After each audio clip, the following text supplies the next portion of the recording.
Hello everyone, मेरा नाम है जीनत और आज हम लोग इस वीडियो में क्लास 10th के एक्सरसाइज 2.1 का क्वेश्चन नंबर 1 डिस्कस करने वाले हैं।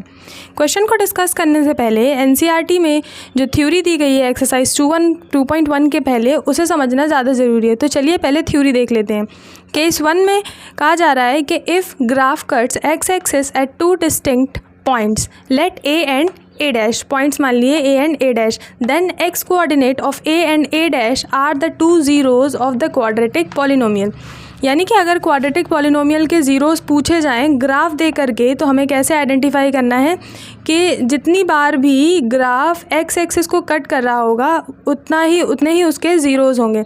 तो यहाँ पे कंडीशन क्या बोली गई है कि अगर 2 पॉइंट्स पर ग्राफ कट कर रहा है तो उस पॉलिनोमियल के, क्वाड्रेटिक पॉलिनोमियल के 2 ज़ीरोज़ होंगे। सेकेंड केस में बोला जा रहा है if graph cuts x axis at exactly 1 point let A then coordinates of A is the only zero of quadratic polynomial.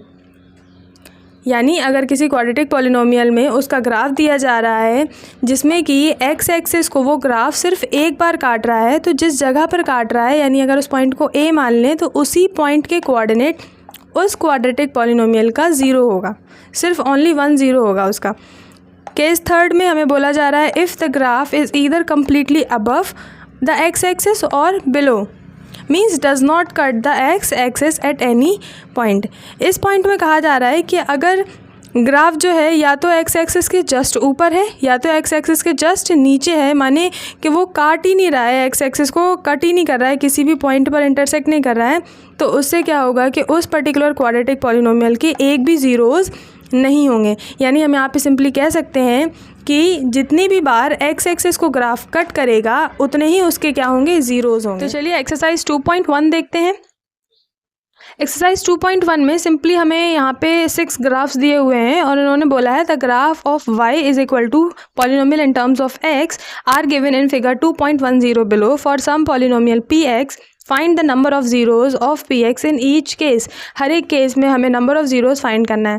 तो अभी मैंने फर्स्ट, सेकंड और थर्ड तीनों केस आपको क्लियरली समझा है कि अगर 2 बार पॉइंट कट कर रही है एक्स एक्सिस को ग्राफ तो 2 ज़ीरो होंगे, एक बार कट कर रहा है तो 1 ज़ीरो करेगा, एक भी बार कट नहीं कर रहा है तो फिर एक भी ज़ीरोज़ नहीं होंगे। तो देख लीजिए इसके फर्स्ट पार्ट में ये जो लाइन है ये वाई एक्सिस है, वर्टिकल लाइन, और ये जो हॉरिजॉन्टल लाइन है वो है एक्स एक्सिस।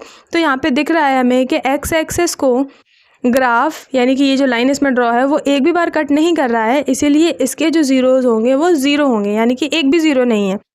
सेकेंड पार्ट में क्या हो रहा है कि ये जो ग्राफ बना हुआ है वो एक्स एक्सिस को सिर्फ एक बार कट कर रहा है। ये मत कंफ्यूज होइएगा कि यहाँ पे भी कट कर रहा है, लेकिन ये तो वाई एक्सिस है, इससे हमें मतलब नहीं, हमें मतलब है सिर्फ एक्स एक्सिस से।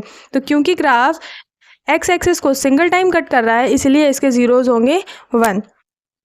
थर्ड पार्ट में ये जो ग्राफ है ये एक्स एक्सिस को 3 बार कट कर रहा है। देखिए फर्स्ट टाइम यहाँ पे, सेकेंड टाइम यहाँ पे और थर्ड टाइम यहाँ पे कट कर रहा है, इसलिए इस पर्टिकुलर थर्ड वाले जो पॉलिनोमियल होगा उसके 3 ज़ीरोज़ होंगे यहाँ पे। इसके फोर्थ पार्ट में जो ग्राफ दिया हुआ है उसमें एक्स एक्सिस को ये ग्राफ 2 टाइम्स कट कर रहा है। ध्यान से देखिए, एक बार यहाँ पे कट कर रहा है और दूसरी बार यहाँ पे कट कर रहा है, यानी इस पर्टिकुलर ग्राफ के लिए जो नंबर ऑफ़ ज़ीरोज़ होंगे वो होंगे 2।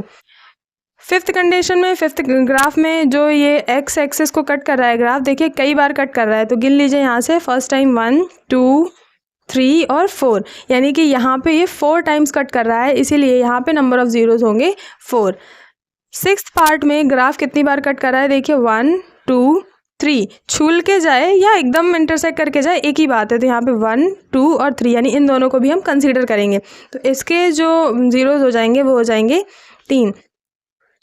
तो सिंपल था ना ये कि जितने भी बार एक्स एक्सिस को कट करे उतने ही क्या हो जाएंगे, ज़ीरोज़ हो जाएंगे। लेकिन ये वाला जो पूरा सिनेरियो है, ये जो पूरा केस है वो तभी फॉलो होगा जब इस तरह से लिखा हो जिस तरह से यहाँ क्वेश्चन में लिखा हुआ है the graph of y is equal to p in terms of x, यानी कि हमारा जो पॉलिनोमियल है वो एक्स के टर्म्स में है। ये सारी कंडीशंस उल्टी हो जाएंगी अगर यहाँ पे लिखा होता है कि graph in terms of y है, तब फिर हम देखते हैं कि ग्राफ ने वाई एक्सिस को कितनी बार कट किया, कितनी बार इंटरसेक्ट किया, जितनी बार इंटरसेक्ट किया उतने ही उसके क्या होते हैं, ज़ीरोज़ होते हैं। यहाँ पे दिया हुआ था क्लियरली कि पॉलिनोमियल एक्स के टर्म्स में है, इसीलिए हमने एक्स एक्सिस को देखा कि एक्स एक्सिस को ग्राफ कितनी बार कट कर रहा है। अगर वाई एक्सिस में लिखा होता कि पॉलिनोमियल वाई के टर्म्स में है, पी ब्रैकेट में वाई लिखा होता, तो हम वाई एक्सिस को कंसीडर करते कि वाई एक्सिस को कितनी बार कट कर रहा है graph. I hope you all understand.